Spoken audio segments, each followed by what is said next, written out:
Face aux préoccupations majeures de la pérennité de l'activité agricole dans nos communes, d'approvisionnement et de sécurité alimentaire, mais aussi de préservation de la biodiversité, des ressources naturelles et de santé publique, nous, élus de Cadenet, Loris, Mérindol, Puget et Puyvert, avons décidé de nous engager pour la préservation d'un foncier agricole nourricier de qualité sur nos territoires.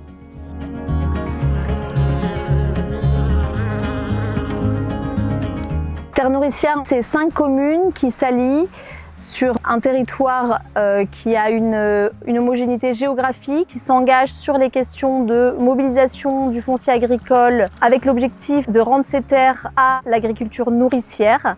Il s'agit d'œuvrer activement vers une transformation du système alimentaire local qui prenne en compte les transitions bien sûr écologiques, agricoles et alimentaires indispensables pour espérer et construire un avenir soutenable. Aujourd'hui, l'idée du parc avec les 5 communes, c'est d'identifier ces friches qui pourraient être remises en production. On est dans un PAT mature qui travaille sur les cantines scolaires, qui travaille sur les marchés de producteurs, qui travaille sur les magasins de producteurs pour amener aux agriculteurs et aux futurs agriculteurs des débouchés économiques. Nourrir sainement tous les habitants, des plus jeunes aux plus âgés, à leur domicile et dans la restauration collective, avec des aliments de qualité, produits et transformés au sein de notre territoire, est pour nous une priorité absolue. On est quand même dans une époque où tout est relativement instable et notre capacité à se nourrir aujourd'hui, elle est mondiale. Et imaginer que sur un territoire, on puisse développer une agriculture vivrière qui permettrait de répondre à un besoin et notamment à certaines crises qui pourraient arriver, je trouve que c'est vraiment quelque chose d'hyper avant-gardiste et visionnaire. Nous voulons nous assurer que l'usage de ces terres contribue au bien commun. Nous allons réfléchir avec les agricultrices et agriculteurs à la destination de ces terres ainsi qu'aux conditions de production en fonction des besoins du territoire. Des clauses environnementales seront ainsi intégrées aux baux ruraux sur les terres agricoles communales et lors des ventes de terres.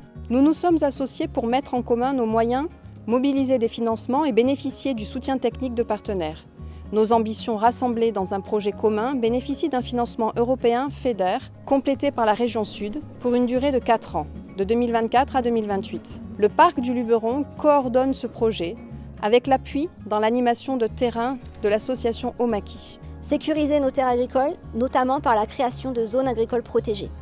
Remettre en culture les friches en lien étroit avec les propriétaires, selon des critères agronomiques et écologiques. Soutenir et accompagner les agriculteurs et agricultrices en activité vers des pratiques agroécologiques durables. Encourager l'installation d'agriculteurs et d'agricultrices. Mutualiser les outils et les équipements à l'échelle des 5 communes. Et développer l'approvisionnement local de la restauration collective. Une alimentation locale, saine et durable nous appartient à tous et toutes, et c'est avec un sentiment de fierté que nous engageons nos communes dans cette voie innovante. Des réunions publiques auront lieu régulièrement pour permettre à tout le monde d'être informé de nos ambitions, des difficultés, mais surtout des avancées. Pour mener à bien ce projet, l'idée c'est vraiment d'avoir des partenaires qui connaissent bien le terrain, qui sont au plus proche des agriculteurs, mais aussi des habitants. Et c'est là où on a vraiment une alliance entre Omaki et on se rencontre avec tous les partenaires techniques du monde agricole, comme la Chambre d'agriculture, la SAFER, l'ADEAR, Bio de PACA, Terre de Liens. Nous sommes à votre écoute avec l'ensemble des partenaires pour trouver des réponses et des solutions et nous mettre au service d'un territoire agricole et alimentaire durable qui nous corresponde.